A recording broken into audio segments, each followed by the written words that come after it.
السلام علیکم ورحمۃ اللہ وبرکاتہ۔ نحمدہ و نصلی علی رسولہ کریم، اما بعد، فاعوذ باللہ من الشیطان الرجیم، بسم اللہ الرحمن الرحیم، ربی زدنی علما۔ حضرت نوح علیہ السلام وہ واحد پیغمبر ہیں جنہوں نے 950 سال لوگوں کو تبلیغ کی، اور سوائے 80 لوگوں کے کسی نے بھی اسلام قبول نہیں کیا۔ بعض روایات میں آتا ہے کہ حضرت نوح علیہ السلام جب اپنی قوم کو سمجھاتے تو قوم الٹا انہی کو ڈرانے اور دھمکانا شروع کر دیتی، اور بعض بدبخت ایسے بھی ہوتے جو حضرت نوح علیہ السلام کا گلا دبانا شروع کر دیتے۔ حضرت نوح علیہ السلام کو ہوش آتا تو وہ صرف اتنی سی بات کرتے کہ اللہ تعالیٰ میری قوم کو بخش دے، یہ نہیں جانتے کہ ان کے ساتھ کیا ہونے والا ہے۔ پھر نوح علیہ السلام کے نام سے ایک پوری سورت بھی ہے۔ نوح علیہ السلام نے اپنی قوم کے بارے میں کہا کہ اللہ تعالیٰ میں نے ان کو اعلانیہ بھی پکارتا رہا، دعوت دیتا رہا، چپکے چپکے بھی میں ان کو بلاتا رہا، لیکن یہ میری بات سننے کے بجائے میرے مقابلے میں آگے کھڑے ہو گئے۔ بعض دفعہ تو ایسے ہوتا کہ یہ کانوں میں انگلیاں ڈال لیتے تھے۔ حضرت نوح علیہ السلام کی قوم شرک میں مبتلا تھی، اور دنیا میں سب سے پہلے شرک حضرت نوح علیہ السلام کی قوم نے کیا تھا، جس کی وجہ سے ان کے اوپر پانی کا عذاب آیا تھا، اور پوری دنیا پہ یہ پانی کا عذاب آیا تھا۔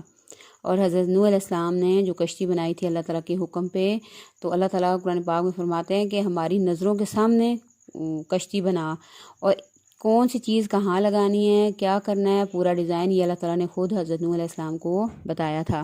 اس پہ بھی ان کے قوم کے جو لوگ تھے وہ ان کا مذاق اڑاتے رہے کہ نعوذ باللہ، نوح کا دماغ خراب ہو گیا ہے کہ اس نے خشکی کے اوپر اس نے کشتی چلانی ہے، اور اتنی بڑی کشتی چلانی ہے۔ اور اس میں جو ایک اہم واقعہ جو پیش آیا وہ یہ تھا کہ حضرت نوح علیہ السلام کا بیٹا ان کی آنکھوں کے سامنے غرق ہو گیا تھا، اور حضرت نوح علیہ السلام کی بیوی بھی ان لوگوں میں شامل تھی کہ جن کے اوپر یہ عذاب آیا تھا۔ حضرت نوح علیہ السلام کی بیوی نے ان کی خاص تعلق میں تو انہوں نے ان کے ساتھ خیانت نہیں کی، لیکن یہ کہ انہوں نے حضرت نوح علیہ السلام کا جو ساتھ ہے وہ ان کے دین کے کام میں نہیں دیا۔ سورہ ہود میں اللہ تعالیٰ فرماتے ہیں آیت نمبر 25 میں، ہم نے نوح کو اس کی قوم کی طرف بھیجا، اس نے کہا میں تم لوگوں کو صاف صاف خبردار کرتا ہوں کہ اللہ کے سوا کسی کی بندگی نہ کرو، ورنہ مجھے اندیشہ ہے کہ تم پہ ایک روز دردناک عذاب آئے گا۔ انہوں نے کیا کہا کہ اللہ کے سوا کسی کی بندگی نہ کرو، شرک نہ کرو۔ قرآن پاک میں آتا ہے ان الشرک لظلم عظیم، کہ بے شک شرک بہت بڑا ظلم ہے۔ اللہ تعالیٰ فرماتے ہیں کہ میں سارے گناہ معاف کر دوں گا، لیکن میں شرک معاف نہیں کروں گا جب تک کہ لوگ مرنے سے پہلے شرک کی توبہ نہ کر لیں۔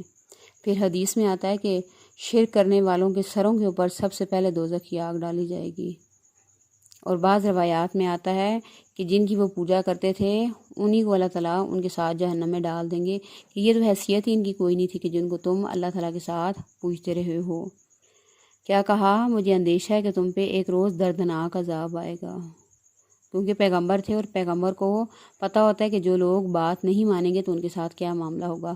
اور ایسی یہ ڈھیٹ قوم تھی کہ جب نوح علیہ السلام ان کو سمجھاتے تو حضرت نوح علیہ السلام سے کہتے کہ لے آؤ ہمارے اوپر عذاب اگر تم واقعی پیغمبر ہو، اور بعض وہی حضرت نوح علیہ السلام کو یہ بھی کہتے کہ تم ہماری طرح کے انسان ہو، تم میں ایسی کون سی بات ہے۔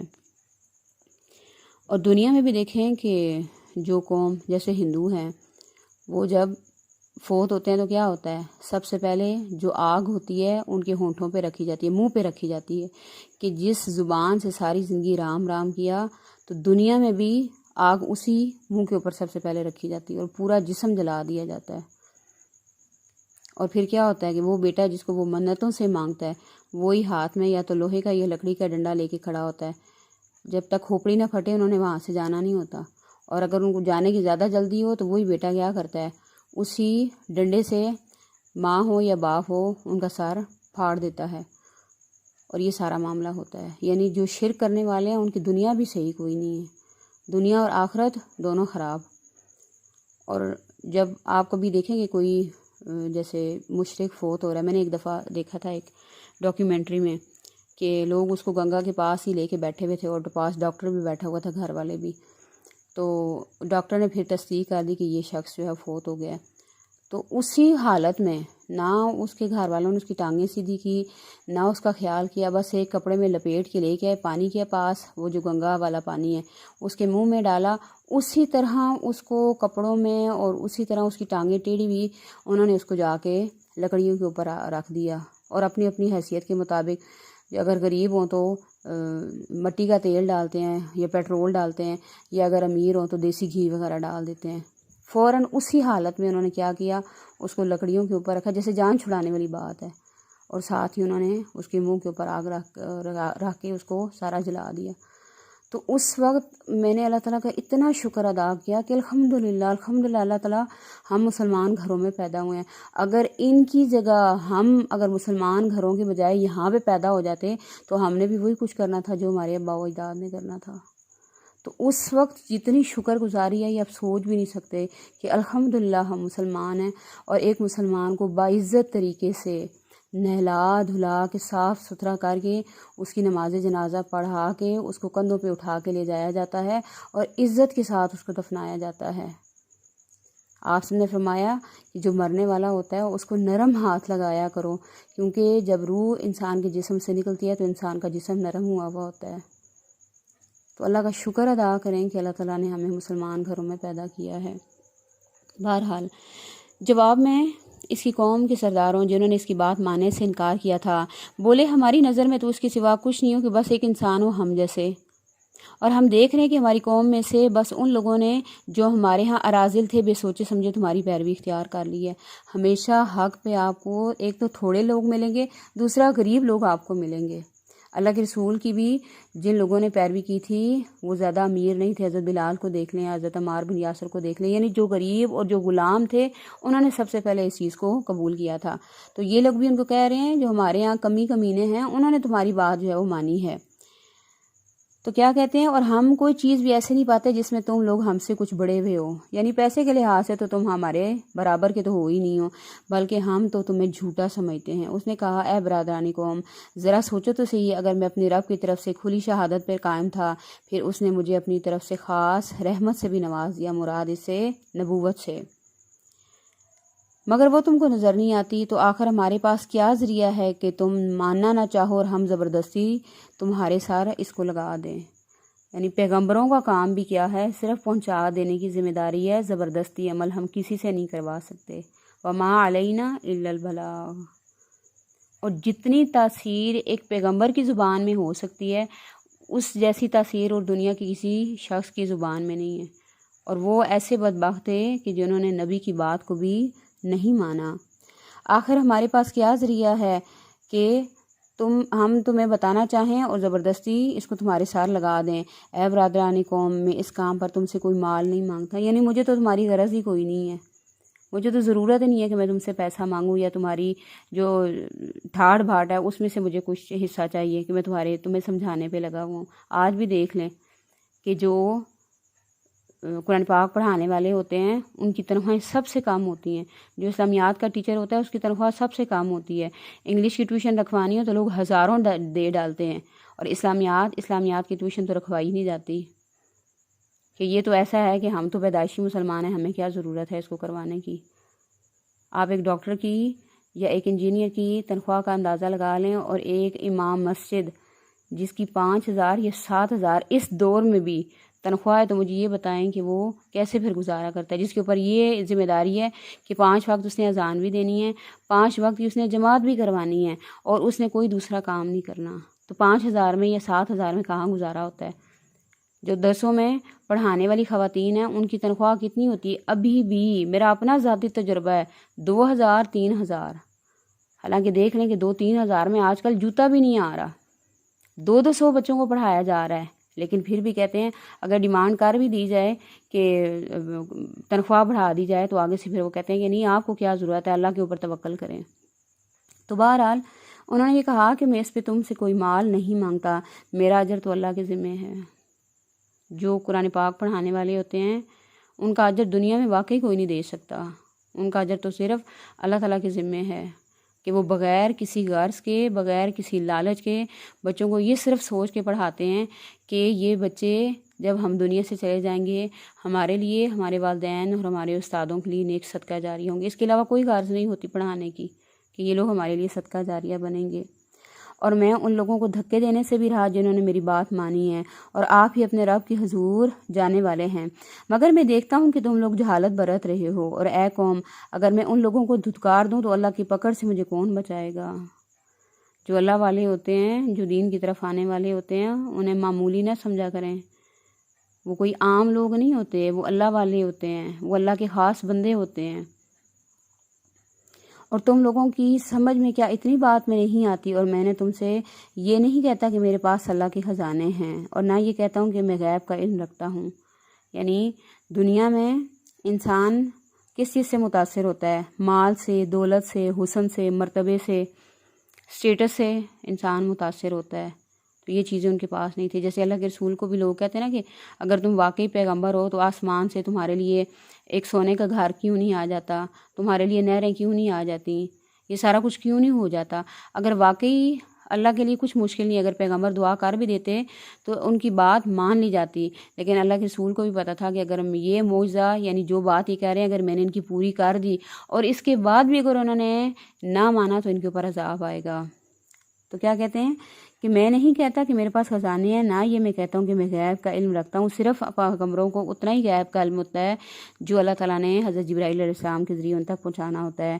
نہ یہ میرا دعویٰ ہے کہ میں فرشتہ ہوں۔ ظاہر انسان ہے، انسانوں کو سمجھانے کے لیے انسان ہی آئیں گے، اور یہ میں بھی نہیں کہہ سکتا کہ جن لوگوں کو تمہاری آنکھیں حقارت سے دیکھتی ہیں انہیں اللہ نے کوئی بھلائی نہیں دی، ان کے نفس کا حال اللہ بہتر جانتا ہے۔ اگر میں ایسا کہوں گا تو کیا ہوگا؟ میں ظالموں میں سے ہوں گا۔ آخرکار ان لوگوں نے کہا اے نوح تم نے ہم سے جھگڑا کر لیا، اور بہت کر لیا۔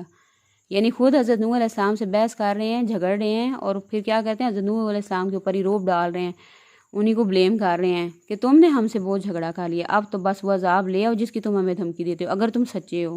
اکسا بھی رہے ہیں کہ عذاب واقعی لے آؤ اگر تم واقعی سچے ہو۔ نوح نے جواب دیا وہ تو اللہ ہی لائے گا اگر چاہے گا، اور تم اتنا بل بوتا نہیں رکھتے کہ اسے روک دو۔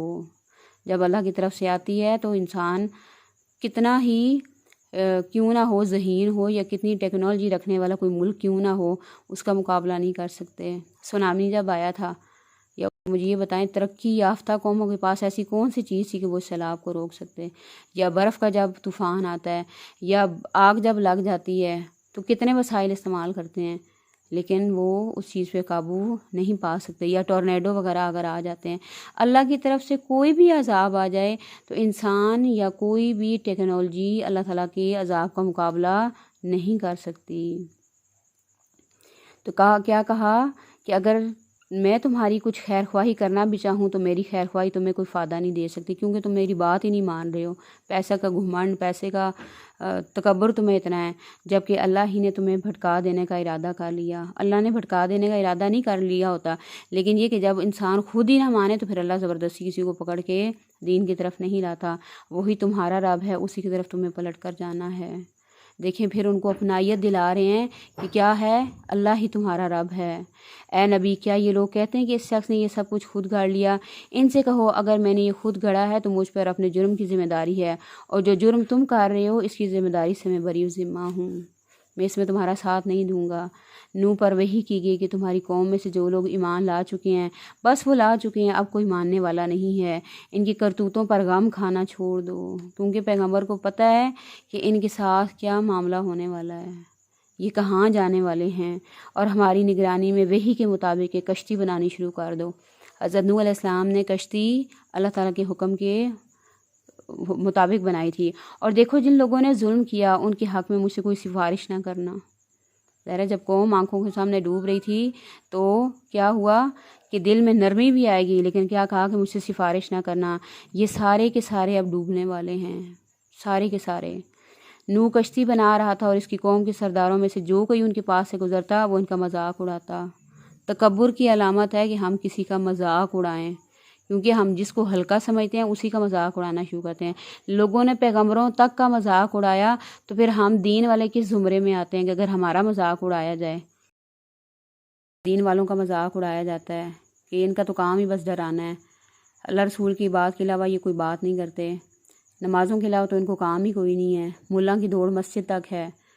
سرمے کا مذاق اڑایا جاتا ہے کہ سرمے کا ٹرک کہاں پہ گرا ہے، حالانکہ سرما ڈالنا سنت ہے۔ پھر یہ ہے کہ تیل کا مذاق اڑایا جاتا ہے، جل کا تو نہیں مذاق اڑایا جاتا۔ پھر اسی طرح حلوے کا مذاق اڑایا جاتا ہے، چاکلیٹ کا مذاق تو نہیں اڑایا جاتا، بھرگے کا مذاق اڑایا جاتا ہے، پردے کا مذاق اڑایا جاتا ہے۔ لوگ نماز کا مذاق اڑانا شروع کر دیتے ہیں۔ تو ہم مذاق کس کا اڑاتے ہیں؟ جس کو ہم ہلکا سمجھتے ہیں اس کا ہم مذاق اڑاتے ہیں۔ تو اس نے کہا کہ اگر تم ہم پر ہنستے ہو تو ہم بھی تم پہ ہنس رہے ہیں، ان قریب تمہیں خود معلوم ہو جائے گا کہ کس پر وہ عذاب آتا ہے جسے رسوا کر دے گا، اور کس پر وہ بلا ٹوٹتی ہے جو ٹالے نہیں ٹلے گی۔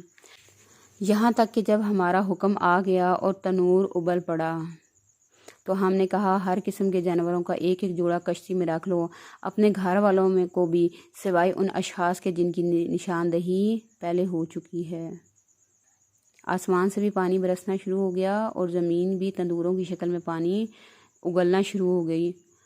زمین سے بھی پانی نکلنا شروع ہو گیا اور آسمان سے، اور اتنا برسا کہ سیلاب کی شکل اختیار کر گیا۔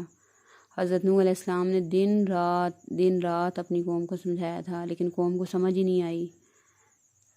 ہمیشہ دین والے جب کسی کو بات سمجھاتے ہیں تو وہ دل سے سمجھاتے ہیں، کیونکہ پتہ ہے کہ جو قرآن پاک پڑھا ہوا ہے، جو حدیث کا علم ہے، اس کے مطابق جو نہیں مانیں گے تو ان کے ساتھ کیا معاملہ کیا جائے گا۔ اس میں سوار کر دو، یعنی کشتی میں جو جتنے بھی جانور تھے ان میں سے ایک ایک کا جوڑا وہاں پہ رکھ دیا گیا تھا، کیونکہ یہ جو طوفان نوح تھا یہ پوری دنیا کے اوپر آیا تھا۔ تو کہا کہ اس میں سوار کرو اور ان لوگوں کو بھی بٹھا لو جو ایمان لائے ہیں، اور تھوڑے ہی لوگ تھے جو نوح کے ساتھ ایمان لائے تھے، تقریباً 80 لوگ۔ نوح نے کہا سوار ہو جاؤ اس میں، اللہ ہی کے نام سے اس کا چلنا ہے، فیہا بسم اللہ مجریہا و مرساہا، اللہ ہی کے نام سے اس کا چلنا بھی ہے اور اس کا ٹھہرنا بھی ہے، میرا رب غفور رحیم ہے۔ کشتی ان لوگوں کے لیے چلی جا رہی تھی اور ایک ایک موج پہاڑ کی طرح اٹھ رہی تھی۔ نوح کا بیٹا دور فاصلے پہ تھا، جوان بیٹا، اپنی اولاد سامنے کھڑی ہے۔ تو نوح علیہ السلام نے پکار کر کہا بیٹا ہمارے ساتھ سوار ہو جاؤ، کافروں کے ساتھ نہ رہ۔ تو کیا ہوا؟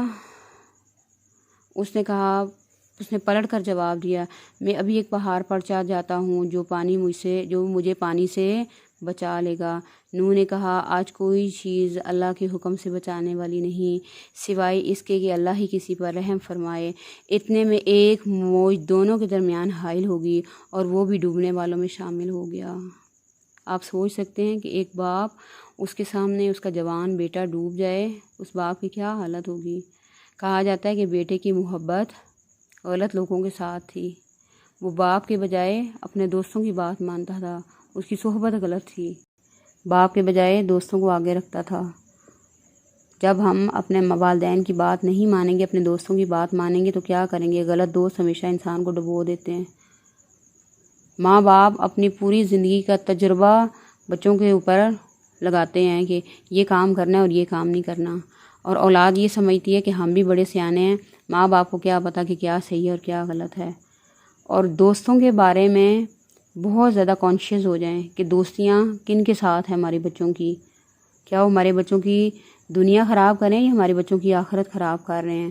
کیونکہ آپ صلی اللہ علیہ وسلم کا ارشاد ہے آدمی اپنے دوست کے دین پر ہوتا ہے، اس لیے ہر آدمی کو غور کر لینا چاہیے کہ وہ کس سے دوستی کر رہا ہے۔ اسے احمد اور مشکات نے روایت کیا ہے، کیونکہ ہمارا جس طرح کا مائنڈ ہوگا اسی طرح کے ہم اپنے دوست بھی بنائیں گے۔ اور ایک اور جگہ پہ بھی آتا ہے نا کہ اگر تم نے کسی کی پہچان کرنی ہو تو اس کے دوستوں سے کرو کہ اس کے دوست کس قسم کے ہیں۔ پہلے دور میں کیا ہوتا تھا، جو ہمارا دور تھا، کہ دوستوں کے اوپر نظر رکھی جاتی کہ کس قسم کے لوگوں سے ان کی ہمارے بچوں کی دوستیاں ہیں اور ان کے بیک گراؤنڈ کیا ہے، سارا کچھ یعنی سوچ سمجھ کے ہمیں وہ کیا جاتا تھا کہ دوستی ہمیشہ اچھے لوگوں سے کرنی ہے، یا اسکول میں کر لیں یا کالج جس جگہ پہ بھی۔ لیکن آج کل جو فتنوں کا دور ہے اس میں جو بچوں کو موبائل دے رکھا ہے ہم نے، اس پہ ہمیں پتہ ہے کہ ہماری بچوں کی دوستیاں کن لوگوں کے ساتھ ہیں، کون سے لوگ ہیں جو ہماری بچوں کی دنیا خراب کرنے لگے ہوئے ہیں، ہمارے بچوں کے عقائد کو خراب کرنے پہ لگے ہوئے ہیں۔ کسی چیز کے بارے میں نہیں پتا کہ ہمارے بچوں کے ساتھ کیا کھیل کھیلا جا رہا ہے، جنہوں نے موبائل کی کمپنیوں والے جنہوں نے موبائل بنائے وہ اپنے بچوں کو یوز نہیں کرنے دیتے، اور ہمارے جو پیدا ہونے والا بچہ ہے کچھ دنوں کے بعد اس کو بھی موبائل تھما دیا جاتا ہے۔ مائیں کہتی ہیں کہ بس ہماری جان چھوٹی رہے، بچہ چپ رہے۔ اور اس سے پھر دیکھ لیں کہ موبائل کے اوپر جو PUBG کھیلی گئی ہے اس سے کتنے گھر خراب ہوئے، کتنے گھروں میں قتل عام ہوا ہے۔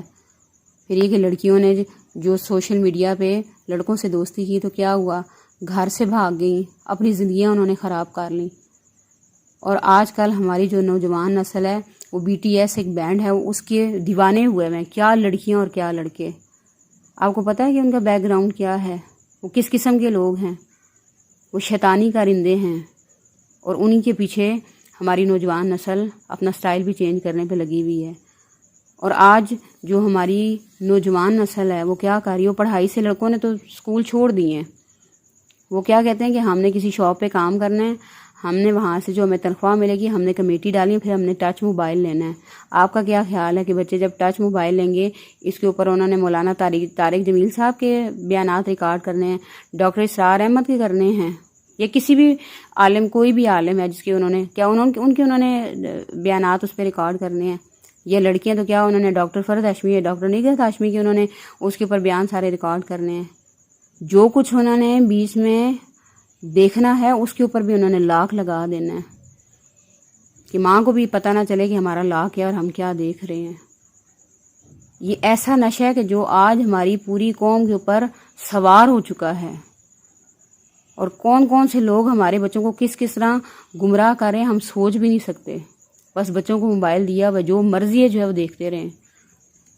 تو بہرحال بچوں کی دوستی کے اوپر خاص کر نظر رکھیں کہ ہمارے بچے میڈیا پہ کیا دیکھ رہے ہیں، اور ہماری بچوں کی دوستیاں کن لوگوں کے ساتھ ہیں، کیونکہ آپ صلی اللہ علیہ وسلم نے فرمایا مومن کی صحبت میں رہو، تمہارے دسترخوان سے پرہیزگار ہی کھانا کھائیں، اور اپنے بچوں کے لیے دعا کریں کہ اللہ تعالیٰ ہمارے بچوں کو شیطان اور شیطان صفت لوگوں سے بچا کے رکھنا، اللہ تعالیٰ ہمارے بچوں کو نیک صحبت عطا فرمانا، اگر ان کے دوست بھی ہیں تو ان کو نیک عطا فرمانا کہ تاکہ ہمارے بچے بھی پاکیزگی میں رہیں اور پاکیزہ زندگی گزاریں۔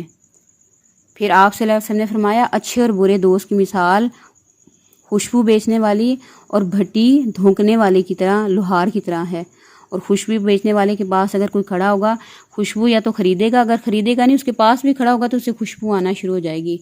اور اگر ایک شخص لوہار کے پاس کھڑا ہوگا تو بھٹی کی وجہ سے کیا ہوگا، تمہارا گھر اور تمہارے کپڑے جلائے گی، تمہارے دماغ میں وہ بدبو کیا ہوگا، پہنچ جائے گی۔ اگر اس سے کچھ تم نہیں بھی لوگے، اس کے پاس کھڑے ہوگے تو کیا ہوگا، دھواں اور کالک تمہارے کپڑوں کے اوپر لگ جائے گی۔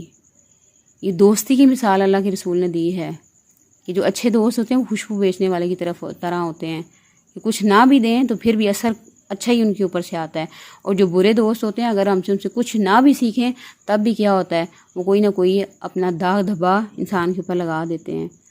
اور آپ نے فرمایا کہ دوستی ہمیشہ اللہ ہی کی خاطر ہونی چاہیے، کیونکہ قیامت کے روز اللہ تعالیٰ فرمائے گا کہ وہ لوگ کہاں ہیں جو صرف میرے لیے لوگوں سے محبت کرتے تھے، میں آج ان کو اپنے سائے میں جگہ دوں گا۔ تو دھیان کرنا اپنی دوستیوں کے اوپر۔ اور قیامت کے روز کچھ لوگ اپنی قبروں سے آئیں گے، ان کے چہرے نور سے جگمگا رہے ہوں گے، موتیوں کی طرح ممبروں پر بیٹھے ہوں گے، لوگ ان پر رش کر رہے ہوں گے، تو یہ نہ تو نبی ہوں گے نہ شہید ہوں گے۔ ایک بدو نے سوال کیا یا رسول اللہ صلی اللہ علیہ وسلم یہ کون سے لوگ ہوں گے، ہمیں ان کی پہچان بتا دیں۔ آپ صلی اللہ علیہ وسلم نے فرمایا یہ وہ لوگ ہوں گے جو اللہ کی خاطر ایک دوسرے سے محبت کرنے والے ہوں گے، بغیر کسی غرض کے، بغیر کسی دنیاوی غرض سے، کیونکہ جب ہم اللہ اور اس کے رسول اور قرآن کی وجہ سے کسی سے محبت کرتے ہیں تو دنیاوی جتنی بھی چیزیں ہیں وہ ہمارے دل سے نکل جاتی ہیں۔ جو لوگ اب جس طرح میں نے یہ شروع کیا ہوا ہے، چینل شروع کیا ہوا ہے، اس میں جتنے بھی لوگ سبسکرائب کر رہے ہیں، اب وہ کہاں سے ہیں، کہاں سے ان کا تعلق ہے، کون سے شہر سے ہے، یہ ہمیں نہیں پتہ۔ صرف ہماری اور ان کی آپس میں جو محبت ہے وہ کس وجہ سے ہے کہ ان کو ایک چیز اچھی لگی، ان کو اللہ اور اس کے رسول کی بات اچھی لگی تو انہوں نے چینل کو سبسکرائب بھی کیا اور لائک بھی کیا۔ تو انشاءاللہ میں امید رکھتی ہوں کہ انشاءاللہ آپ لوگ ہمارے ساتھ، اور ہم دعا کرتے ہیں کہ اللہ تعالیٰ ہمیں اپنے عرش کے سائے میں رکھے اور کسی کو بھی اللہ تعالیٰ پیچھے نہ چھوڑے۔ تو بہرحال حضرت نوح علیہ السلام کا بیٹا اپنے دوستوں کی بات زیادہ مانتا تھا، اپنے باپ کی بات نہیں مانتا تھا۔ تو اس سے ایک بات یہ بھی پوائنٹ پتہ چلتا ہے کہ اگر گھر والے نہ بھی مان رہے ہوں تب بھی ہم نے اپنا پیغام نہیں چھوڑنا۔ لوگ چاہے جتنی مرضی یہ باتیں کرتے رہیں۔ آپ کا کیا خیال ہے کہ حضرت نوح علیہ السلام نے اپنے بیٹے کو نہیں سمجھایا ہوگا؟ حضرت نوح علیہ السلام نے اپنی بیوی کو دعوت نہیں دی ہوگی؟ اور جنہوں نے نہیں ماننا ہوتا آپ ان کے ساتھ کچھ بھی کر لیں وہ کبھی بھی نہیں مانیں گے۔ پھر کیا ہوا؟ حکم ہوا اے زمین اپنا سارا پانی نگل جا اور اے آسمان رک جا، چنانچہ یہ پانی زمین میں بیٹھ گیا، فیصلہ چکا دیا گیا، کشتی جوڑی پہاڑ پر ٹک گئی اور کہہ دیا گیا کہ دور ہوئی ظالموں کی قوم۔ آج بھی جودی پہاڑ پہ اس کشتی کے نشان موجود ہیں۔ نوح نے اپنے رب کو پکارا، کہا اے رب میرا بیٹا میرے گھر والوں میں سے ہے، تیرا وعدہ سچ ہے، تو سب حاکموں سے بہتر حاکم ہے۔ کہ اللہ تعالیٰ نے فرمایا تھا میں تیرے گھر والوں کو بچا لوں گا۔ اللہ تعالیٰ نے جواب میں ارشاد فرمایا اے نوح وہ تیرے گھر والوں میں سے نہیں تھا، وہ تو ایک بگڑا ہوا کام ہے، لہٰذا تو اس بات کی مجھ سے درخواست نہ کر جس کی حقیقت تو نہیں جانتا۔ یہ نبی کی اولاد بھی اگر نبی کی بات نہیں مانے گی تو وہ بھی کیا ہوگی؟ غرق ہوگی۔ اور جو لوگ نبی کی بات مانیں گے وہ لوگ بھی اہل بیت میں سے ہوں گے، نبی کے گھر والوں میں سے ہوں گے۔ تو ایک پیغمبر جب اپنے ایک نافرمان بیٹے کو دنیا میں نہیں بچا سکتے تو قیامت والے دن پھر اس کو کیسے بچائیں گے؟ ہم کوئی بھی غلط کام کر لیں، کچھ بھی کر لیں، لوگوں کے ساتھ معاملہ کر لیں اور پھر ہم یہ کہیں کہ قیامت کے دن ہمیں اللہ کے رسول ہماری سفارش کریں گے، ہمیں بچا لیں گے، تو یہ سوائے ایک خوش فہمی کے کچھ بھی نہیں ہے۔ تو کیا فرمایا کہ میں تجھے نصیحت کرتا ہوں کہ اپنے آپ کو جاہلوں کی طرح نہ بنا لے۔ انہوں نے فوراً عرض کیا اے میرے رب میں تیری پناہ مانگتا ہوں اس سے کہ وہ چیز تجھ سے مانگوں جس کا مجھے علم نہیں، اگر تو نے مجھے معاف نہ کیا اور رحم نہ کیا تو میں برباد ہو جاؤں گا۔ حکم ہوا اے نوح اتر جا، ہماری طرف سے سلامتی اور برکتیں ہوں تجھ پر اور تیرے گروہوں پر جو تیرے ساتھ ہیں۔ تو کیا ہوا؟ صرف وہ چند لوگ بچے اور باقی سارے کے سارے اس طوفان نوح میں غرق ہو گئے۔ اب سورہ نوح میں اللہ تعالیٰ اس واقعے کو اور ڈیٹیل میں بیان کرتے ہیں۔ سورہ نوح میں اللہ تعالیٰ ارشاد فرماتے ہیں کہ اس نے عرض کی حضرت نوح علیہ السلام نے اے میرے رب میں نے اپنی قوم کے لوگوں کو شب و روز پکارا، میری پکار نے ان کی فرار ہی میں اضافہ کیا، اور جب بھی میں نے ان کو بلایا تاکہ تو انہیں معاف کر دے انہوں نے کانوں میں انگلیاں ٹھونس لیں، اپنے کپڑوں سے منہ ڈھانپ لیے اور اپنی روش پہ اکڑ گئے اور تکبر کیا۔